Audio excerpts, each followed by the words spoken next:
At the great moment when Edgar hit the most famous hit in Mariners history, I had my binoculars focused not on Edgar, not on the field of play, not on the pitcher, but on the guy at first base, Ken Griffey Jr.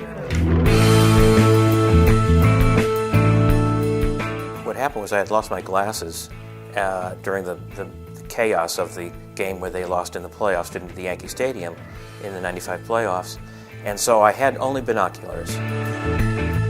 I kind of feel like I had front row seat to that moment when he circled the bases and made the slide. It was 270 feet with 2 turns, 90 yards, and as somewhere between third and home I realized he was going to be safe. There's no one going to be stopping him. And I still think of that, whatever it was, 9 or 10 seconds around the base paths. All he's done with a glove, with a bat, with a ball, all the skills he had as a baseball player, it was all crystallized in that 9 seconds that he rounded the bases, the perfect trip around the bases, the most electrifying, exciting moment of his Hall of Fame career to me. People forget that they also had a great team in '96 that really stayed in contention until the last weeks and then, of course, made the playoffs again in '97. Obviously, he was the catalyst of those great teams, but I think people do forget that he wasn't just the only guy and that he was injured for a good part of that summer when he crashed into the wall.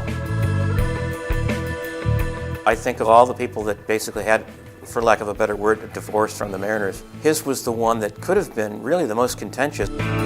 When he came back, it was openly and openly affectionate on both sides, with the fans toward Griffey and Griffey toward the fans. I think in retrospect, that 2009 season will be remembered as the happiest third-place team in the history of baseball.